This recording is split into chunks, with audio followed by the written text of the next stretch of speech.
Et bonjour à tous, c'est Germain de Webax. J'espère que vous avez la forme. Tous mes voeux, bonne année, bonne santé, tout le meilleur pour vous pour 2023. Et c'est reparti pour une nouvelle année et on enchaîne. Comme le veut la tradition, comme toujours. J'espère que vous avez pu vous reposer pendant les fêtes et prendre quelques jours de vacances. Voilà. En tout cas, on est reparti. Et qu'est-ce qu'on va voir ensemble aujourd'hui? C'est comment optimiser les codes HTTP de vos pages PrestaShop. Alors, c'est quoi un code HTTP? En fait, ce qu'il faut comprendre, c'est que chaque URL que Google va interroger de votre boutique renvoie un code HTTP. Alors, c'est vrai que comme ça, c'est un peu invisible. Et on va dire, si on ne fait rien, votre site fonctionne tout à fait. Google est assez intelligent pour comprendre les différents signaux. Mais le problème, c'est qu'on a souvent l'impression que tout est opérationnel, mais on se trompe parce qu'on a une vision partielle. Forcément, nous on navigue sur notre site, on clique, on va dans des rubriques, on va dans des catégories, on va sur des fiches produits, ça fonctionne, on est content. Mais techniquement, euh, il y a des choses, des fois vous voyez pas en fait, j'allais dire, c'est un peu comme l'iceberg, hein, vous voyez que la partie au-dessus et la partie dans l'eau, bah vous la voyez pas. Et ce qui peut se passer aussi, c'est que si vous faites des changements sur le shop, vous supprimez une partie des catégories, vous supprimez des produits, vous ajoutez un module, vous supprimez un module, il peut se produire des comportements qui vous échappent en fait. Et justement, il faut avoir un œil dessus. Alors bien sûr, Google est intelligent, Google va comprendre la plupart des changements effectués sur le site, sauf que des fois il ne sait pas si c'est normal, euh, et Google s'attend à avoir donc des codes HTTP, principalement du type 200. Type 200, ça veut dire code sain, mais on va voir tout à l'heure. Hein. Vous allez pouvoir faire le contrôle et vérifier si votre site PrestaShop correspond bien à ces critères. Le but, c'est de faire un bilan de santé des codes HTTP de votre site. On commence bien l'année. Hein. On commence l'année par un bilan de santé, rien que ça. Et avec ça, vous serez fixé. Alors, comme toujours, vous pouvez, c'est pas indispensable de le faire. Mais comprenez bien que c'est toujours la même chose en e-commerce aujourd'hui. Alors, c'est pas un élément qui change toute la donne. C'est un cumul de choses qui vont faire que votre site sera plus visible, plus apprécié de Google. Alors des fois, il y a un élément vraiment bloquant et c'est ça qui, on va dire, qui provoque une friction dans la machine, hein, donc dans le processus de vente et dans votre visibilité. Mais très souvent, c'est un cumul de choses. Donc le but, c'est qu'on ne laisse pas cumuler plein de problèmes, mais qu'on puisse se dire, ok, il y a peut-être des problèmes ici, il va falloir faire quelque chose. Je crois que tout est dit. C'est parti, on y va, go. Alors première chose qu'on va faire, c'est on va regarder quels sont les types de codes HTTP. Alors qu'est-ce qu'un code HTTP? Bon, on demande à Google. Non, on n'ira pas dans ChatGPT aujourd'hui. Ça sera pour une prochaine fois parce que normalement c'était aujourd'hui que ChatGPT, mais alors non, je crois que il me semble que j'ai entendu les gens qui disaient ChatGPT. Et moi je dis ChatGPT. Voilà. Eh bien, ça sera une prochaine fois parce que ChatGPT il est HS. Alors, lise les codes HTTP. Vous voyez, ça c'est les codes qui HTTP, ça veut dire les codes que renvoie une page.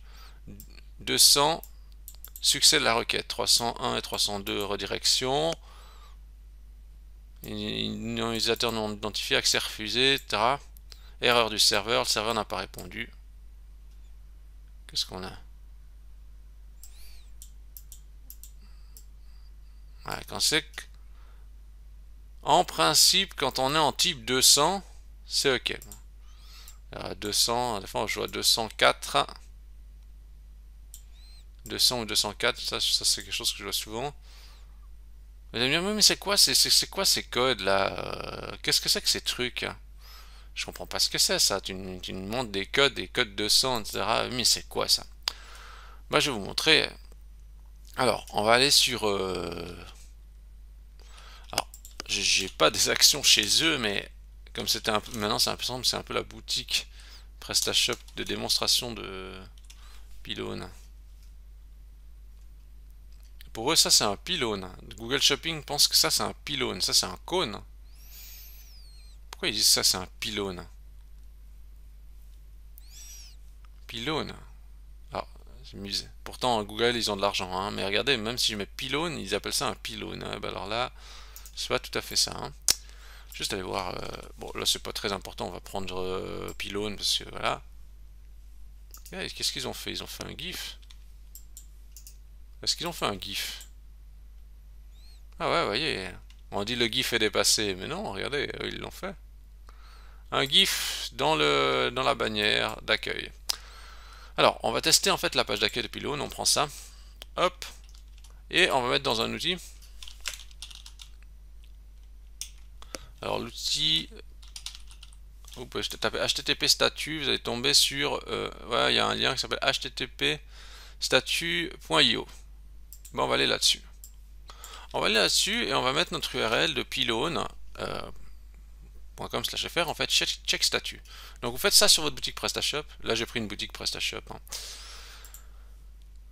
Code renvoyé 200. Bah on est content. Vous devez voir ça. Un code en tout cas du type 200 ou peut-être 204, mais normalement on s'attend à avoir un code 200. Je vais aller sur une fiche produit. Il est marrant, hein.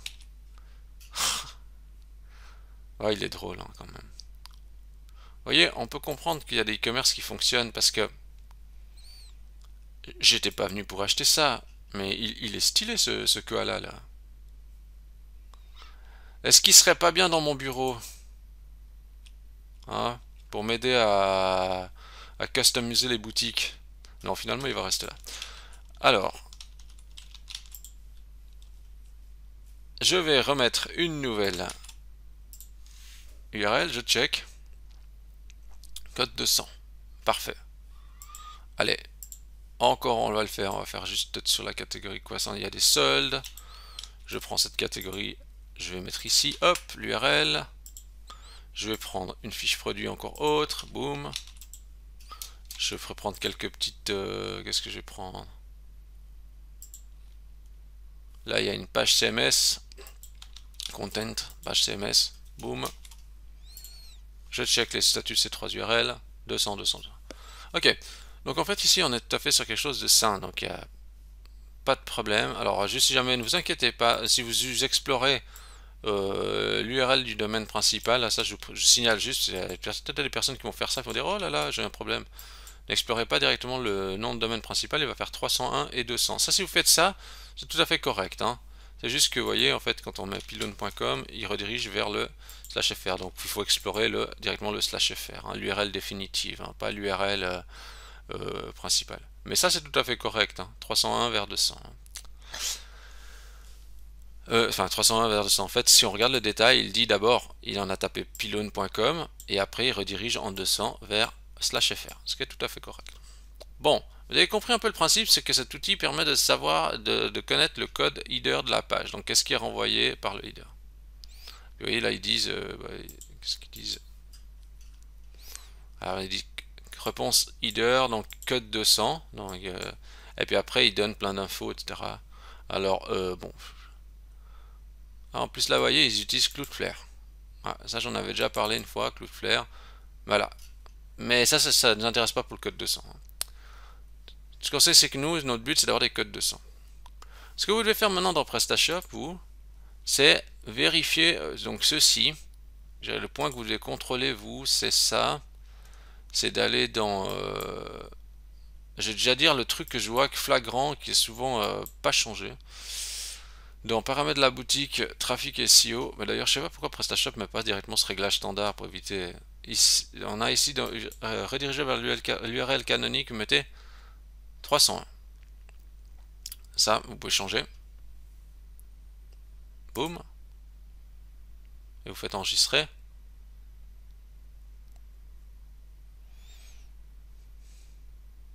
Par la même occasion, puisqu'on parle un peu d'exploration, là ça mouline, ça mouline. Donc par la même occasion, je suis en train de le faire, je l'ai laissé. Vous pouvez cliquer aussi sur le bouton générer le robot TXT. si vous l'avez jamais fait. Et puis même si vous l'avez déjà fait, puis vous n'êtes pas sûr, vous pouvez cliquer une fois aussi sur générer le robot texté, comme ça vous êtes sûr qu'il est actualisé. Ah, parce que là on parle quand même d'exploration des URL. Au moins, voilà, il l'a fait, ok. Puis générer le robot texté, boum. Voilà. Ça influence pas directement le code 200, le robot texté, mais en fait, voilà, comme on parle d'exploration, c'est bien de le faire. Bon, là sur les URL, non, là les URL, j'essaie de me concentrer que sur un seul thème. Hein. Et puis, ouais, puisqu'on parle de ça, des URL, etc., des redirections, enfin, des codes de page, je pense maintenant de regarder dans paramètres de la boutique ici. Assurez-vous que, enfin, vous faites comme vous voulez, mais ici, on a forcé la mise à jour des URL simplifiées. Mettez à oui. Ça veut dire qu'en fait, vous voyez, si chaque fois que vous modifiez un produit, l'URL est réactualisée. Ça vous évite d'avoir un produit qui s'appelle Toto, hein, donc qui a une URL qui s'appelle Toto, puis après vous l'appelez Tata et l'URL reste Toto. Hein. Donc comme ça, si vous l'appelez Tata, l'URL devient Tata. J'ai trouvé l'exemple vraiment le plus pas original possible, mais je pense que tout le monde aura compris. Voilà. Maintenant, dire ouais, mais code 200, etc. Alors, code 200, comment je fais maintenant pour savoir? Parce que c'est vrai qu'on a fait des pointages comme ça. Eh bien, il y a une manière de savoir. Donc, première chose qu'il faut absolument le faire, c'est vous lier à la console Search de Google. Si vous n'avez pas lié votre site à Google Search Console, bah, il faut vous créer un compte Gmail, vous mettez après votre site dans Google Search Console. Voilà, tout simplement. Il faut juste avoir un compte Gmail et vous ajoutez après votre site dedans. Et en fait, il y a une rubrique qui nous intéresse là à l'intérieur. Alors, je vais prendre le cas de mon site. Je vais aller regarder ici dans Paramètres. Parce que mon but, c'est d'avoir une vision sur l'ensemble de qu'est-ce qui se passe de mon site. Pour voir si ça se passe bien ou si ça se passe mal. Parce que là, on a fait checker sur quelques pages, ce qui est intéressant, mais nous, ce qu'il faut, c'est une vision globale. Et Google Search Console nous le donne. Ici, dans Statistiques sur l'exploration, on va ouvrir le rapport et on va regarder qu'est-ce qu'il dit. Et j'allais dire, oh surprise, si on regarde ici, maintenant on va regarder là, c'est cette rubrique ici qui nous intéresse. Alors qu'est-ce qu'il dit? Alors 79% c'est en OK. Et bon déjà première chose, c'est vrai que moi forcément je vais pas forcément tout le temps là-dedans. Je vois ça, je me dis ah ouais mais je suis un peu surpris quand même là. 79% c'est pas ouf. Enfin vous voyez ce que je veux dire, c'est pas 100%. Hein. Bon, c'est déjà bien, c'est déjà 79%. Mais il y a 10% déjà c'est en déplacement 301. Donc là déjà la première question que je me pose c'est est-ce que c'est normal ou pas? Je vais aller voir. Ici par exemple on voit qu'il y a eu plein de redirections, typiquement donc de page vers une autre page. C'est-à-dire que si je clique ici, vous voyez par exemple ici j'ai par exemple ma page, c'est un logo pas cher pour votre boutique. Moi, je clique dessus pour voir vers quoi ça me mène. Je copie l'URL dans le presse-papier. Boum. Ça me dirige vers le blog. Ouais. Donc, vous voyez, ça c'est des redirections, mais je les connais, c'est moi qui les ai fait forcément. Ici, c'est des redirections permanentes 301 qui ont lieu d'être en fait. C'est moi qui les ai fait volontairement. C'est normal qu'il y en a beaucoup parce que j'ai dû supprimer plein de contenus médiocres que j'ai vraiment dû enlever parce que ça allait pas quoi. Et donc c'est vrai que j'ai 10% de mon site qui ont redirection 301 qui a des redirections qui sont faites. Donc là c'est normal. Vous devez regarder justement le dominant doit être le code 200 et il doit vraiment écraser largement tout le reste.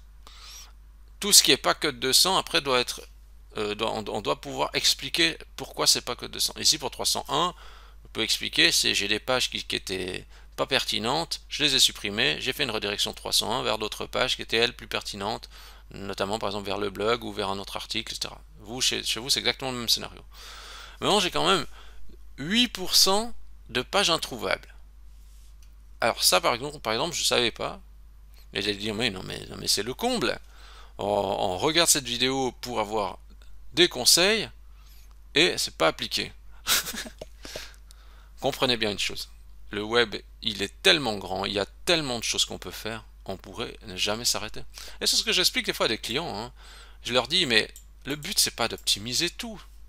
Le but, j'ai encore une conversation, c'était encore hier avec un client, où je lui disais, mais si vous êtes content du chiffre que vous faites, hein, et que, ben, je veux dire, vous vivez bien de votre activité, pour finir, on ne va pas passer ces journées à tout optimiser. Optimisons ce qui a de l'impact et puis qui fonctionne. Puis après, s'il n'y a pas besoin d'optimiser, d'ailleurs, si vous avez un site non pas bien optimisé pour les SEO puis qui vous vendez bien, bah c'est super. Il n'y a peut-être pas besoin de faire plus. Ouais, je sais, c'est un peu une vision un peu spéciale, mais c'est un peu ma vision, hein. Je veux dire, au bout d'un moment, faut être, si on est content, bah voilà, pas besoin de toujours aller plus loin. Ok. Ici, en fait, il y a plein d'erreurs 404. Alors, il y a des trucs de AMP, là, je sais pas pourquoi. Je regarde, en fait, il y a des slash blog, catégorie blog, page, etc. Ça, je pense que c'est lié à des catégories que j'ai supprimées. Ça n'a pas fait de redirection, on dirait. Vous voyez ici. Ça, comme j'ai beaucoup supprimé de contenu, il y a des URL qui étaient des URL de catégorie, on dirait, qui ont sauté et apparemment il n'y a pas eu de redirection qui ont été faites. Je regarde un peu plus loin. Bah, vous voyez, si je prends par exemple cette URL maintenant, puis je l'explore, je vais dans mon outil, boum, ici, j'explore, tic, je fais hop, il dit quoi? Vous voyez, il dit statut 404. Puis là, ça mène à rien, ça reste sur ça. Donc, si j'ai trop d'erreurs 404, ça demande d'envoyer un mauvais signal à Google qui dit que mon site, lui, il est pas bon, quoi. Il a plein ouais, il a plein, enfin, mon site, il commence à vraiment se détériorer sa qualité. Et j'ai beaucoup en fait d'URL qu'on sautait avec ça. Par exemple, c'est bizarre parce que ça, je m'attendrais à ce que l'URL soit valide. Ah non, mais c'est slash feed. Je sais pas pourquoi j'ai un truc slash feed comme ça, vous voyez. Regardez si je fais comme ça, boum.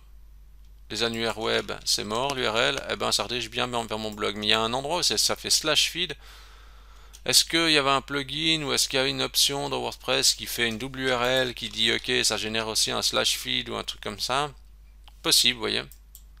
Mais vous voyez, quoi qu'il en soit, j'ignorais ça. Mais en venant dans cette console, il m'a donné toutes les infos dont j'ai besoin. Donc je peux rectifier le tir et il y a plein de pages à rectifier le tir. Alors après, il faut, si vous voulez corriger ça, vous voulez rediriger ça, ben en fait, ben, regardez comment corriger une redirection 301. En fait, PrestaShop redirection 301. Il y a des réponses. Voilà. Ah, il y a aussi un collègue qui répond, Arnaud qui répond à la question. Il a bien fait son travail puisqu'il est devant. Alors, parfait, parfait. Bon, je reviens en arrière. Et après, qu'est-ce qu'on a d'autre? Après, on tombe en non modifié 304. Alors, de nouveau, le 304, comme ça, je dis, qu'est-ce que c'est 304? Vous voyez, je dis, hein, j'ai vu ça, j'ai dit 304. J'ai dit, mais qu'est-ce que c'est ce code 304? J'ai été voir, hop, 304. Document non modifié depuis la dernière requête. Alors là, j'ai l'impression que c'est quand même moins grave, hein, parce que je vais voir qu'est-ce qu'ils nous disent, hein. Erreur 304. Alors ça, par contre,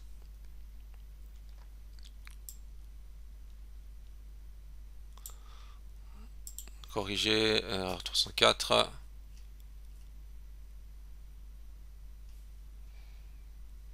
Peut-être que c'est lié aussi au fait que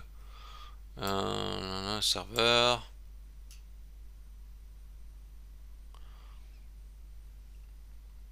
Code étape peuplé. Ouais, là, il me semble qu'ils sont un peu dramatiques, là. Peut-être que c'est lié aussi à cause que j'ai Cloudflare, hein, peut-être, hein. C'est peut-être ça qui influence, hein. C'est 304, peut-être, hein. Ou alors c'est peut-être à cause de mon système de cache intégré, ou quelque chose comme ça. Quoi qu'il en soit, c'est pas, je dirais, l'élément le plus perturbant, hein, clairement. Ici, ce qui perturbe, en gros, hein, si on regarde, là, après, il y a déplacement temporaire 302, moins de 1%, favicon, nouveau un mystère à élucider, mais en gros, en fait, ici, dans le cas présent, ce qui est perturbant, c'est, il y a beaucoup de 304 et de 301. 301, ils sont expliqués, donc on peut dire que c'est bon. Mais après, il faut peut-être retirer ces redirections 301 une fois que ça a été digéré, bien digéré par Google, mais pour l'instant, on les laisse. Donc les 10% ici, on les explique. Par contre, ici, les 8% qui sont là, on les explique pas et ils sont problématiques. Donc ici, en fait, on a 8% à optimiser sur le shop. Vous allez regarder ça principalement, c'est les 301 et les 404. Ou les erreurs 500, s'il y en a aussi, ça peut faire partie. Les erreurs 500 qui sont des erreurs critiques, hein, qui sont indiquées en fait ici. 500, ça par contre, il faut prendre en compte, hein, les erreurs 500, voir s'il y a beaucoup d'erreurs qui sont générées. S'il y a beaucoup d'erreurs 500, ça veut dire que le site crash, il est instable dans certains cas, et il y a beaucoup d'URL qui ne répondent pas. Donc les erreurs 500 à bien prendre en compte. Ici, par exemple, il n'y en a pas. Je vois qu'il y a une autre page. Ah voyez, bah, ici, en fait, on voit là, les erreurs 500. Il y en a eu. Il y en a eu. Un portfolio, là. Ça, c'est un plugin, en plus, je vais m'en séparer. Mais voilà. Mais on voit que c'est minime, hein, c'est pas. C'est là, c'est pas un élément prioritaire. Bon, ben voilà, ça permet de tirer vraiment le bilan. Je crois que vous avez compris. Voilà, les codes, si vous voulez, plus vous envoyez de code 200 à Google, plus vous êtes un bon élève, plus plus les codes 200 sont rares, plus c'est inquiétant. Voilà. C'est juste sur ça qu'il faut avoir un œil. En plus, ce qui est intéressant, c'est que la console Google Search, vous pouvez avoir la Search Console, vous pouvez avoir vraiment toutes les infos à disposition. Et, et vous avez vraiment une vision globale sur l'hygiène de votre site. Et puis vous pouvez assez rectifier le tir facilement. Il faut juste comprendre après où est la cause du problème. Mais avec les URL, vous allez assez vite comprendre de qu'est-ce qui se passe, quoi. Pourquoi l'URL ne redirige pas ou pourquoi l'URL a un problème. Voilà. Écoutez, je crois qu'on a fait le tour. Si vous avez aimé cette vidéo, vous pouvez liker la vidéo. Vous pouvez donner 5 étoiles à Webaxe. Vous allez ici, vous cherchez Webaxe. Voilà, je suis tout content d'attendre votre notation. Vous pouvez cliquer là, donner un avis, ça me fait toujours très plaisir. Et sur ce, moi je vous dis bonne optimisation à tous et à la semaine prochaine.